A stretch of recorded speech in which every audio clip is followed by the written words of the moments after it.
प्रधानमंत्री नरेंद्र मोदी की अध्यक्षता में शुक्रवार को केंद्रीय कैबिनेट की बैठक हुई। इस अहम बैठक में विभिन्न कामों से जुड़े कई बड़े फैसले लिए गए। इसी कड़ी में एक बड़ा फैसला किसानों के लिए भी हुआ। केंद्रीय मंत्रिमंडल की इस बैठक में किसानों को डीएपी खाद पर राहत जारी रखने की मुहर लगाई गई। 50 किलोग्राम डीएपी बैग 1350 रुपये में ही मिलेगा। केंद्रीय मंत्री अश्विनी वैष्णव ने जानकारी दी कि किसानों को 50 किलो का डीएपी बैग 1350 रुपये में ही मिलता रहेगा।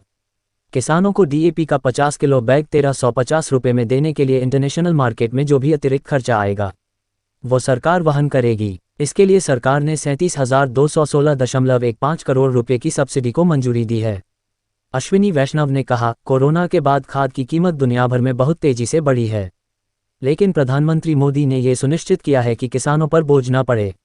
एक बार फिर डीएपी की कीमत 1350 रुपये प्रति 50 किलोग्राम बैग बनी रहे, ये सुनिश्चित करने के लिए केंद्र सरकार ने 37,216.15 करोड़ रुपए की सब्सिडी को मंजूरी दी है। इससे किसानों पर भार नहीं आएगा। सरकार का किसानों के लिए यह बहुत बड़ा फैसला है और खरीफ सीजन में इससे करोड़ों किसानों को लाभ मिलने वाला है। इससे पहले भी साल 2025 की जनवरी में हुई पहली कैबिनेट बैठक में 50 किलोग्राम डीएपी बैग 1350 रुपये में ही देने का फैसला लिया गया था। उस दौरान केंद्रीय मंत्री अश्विनी वैष्णव ने कहा था कि डीएपी का 50 किलो जो बैग 1350 रुपये में भारत में मिल रहा है, यही बैग आसपास पड़ोस के देशों में लगभग 3000 रुपये से भी ज़्यादा का मिल रहा है। मगर प्रधानमंत्री मोदी का मानना है कि इंटरनेशनल मार्केट में कैसे भी उतार चढ़ाव आएं, अपने किसानों को हमें सुरक्षित रखना है, उनके ऊपर बोझ नहीं पड़ने देना है।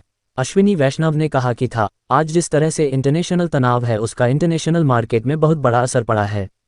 सप्लाई चेन प्रभावित हुई है और उस हिसाब से यहाँ भी 3000 से ज़्यादा का बैग मिलता, लेकिन प्रधानमंत्री ने किसानों को 1350 रुपये में ही डीएपी देने का निर्णय लिया है।